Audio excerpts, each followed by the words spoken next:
The Cyberkill Chain. A list of stages of failures that must occur before a successful breach can happen. It's basically the way an attacker has to go to break into a company and steal their data. But what does it consist of? The Cyberkill Chain consists of recon, weaponization, delivery, exploitation, installation, command control, and actions on objectives. If that was too fast for you, I usually try to remember it with read-write data, which sounds similar to read-write. There you go. Okay, not really, but I tried.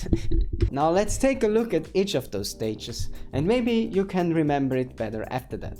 Now the first stage for every attack is the recon, aka the Reconnaissance. In this stage, the attacker gathers as much info as possible. This can be done actively or passively with OSINT. If you don't know what that is, I have a full OSINT video over here that you can watch to refresh your mind on that topic. Now the Reconnaissance phase can highlight weak links in organizations, identify vulnerabilities, and provide a roadmap for the attackers and testers alike on how to breach into the organization. Once you're done with the recon, you're ready for the next step, which is the weaponization. Now in this phase, the attackers develops a tool, an attack, malware, or whatever for the found vulnerabilities in the recon stage. Now this can mean a couple of things. This can mean writing your own script, preparing some social engineering attacks or phishing attacks, finding existing exploits in tools like Metasploit or the exploit DB, and more. This is basically where you create your mise en place for the attacks that are about to follow. The next step is delivery.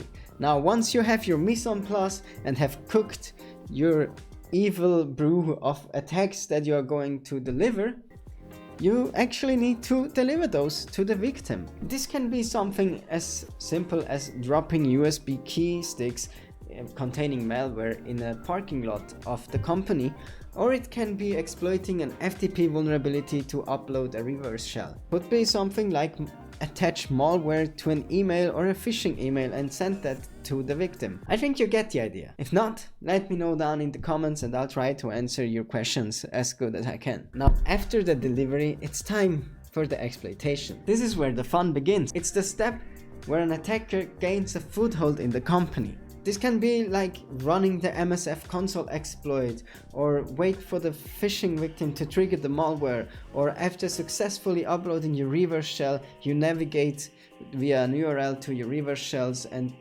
trigger the reverse shell. And now that the attacker is in, so to speak, they need to maintain their access. And you do that with the next phase, which is installation. The installation is basically maintaining the access to the machine that you just owned. This can be done with backdoors, which can take form of cron jobs or scheduled jobs that call back to your home, well, figuratively speaking of course, and open reverse or bind shells for you, or by creating new accounts. On some systems this may even require elevated privileges.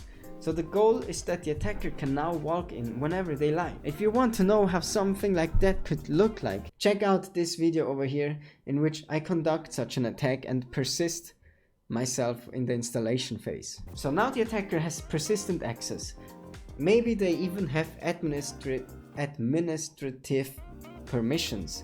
So they can go on to the next stage, which is command and control. By this stage, the attacker has full control over the attacked system. They may have admin access, place the backdoor, and can start to automate things.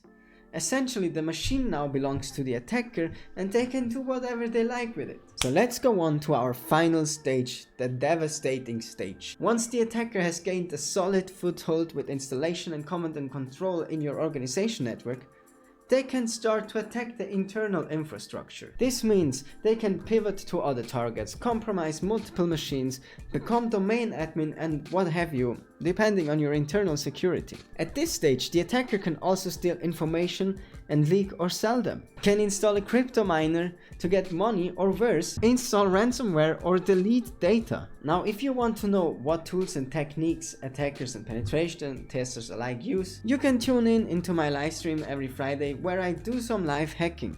So I hope to see you there. Hit the subscribe and notification bell so you get notified when I go live.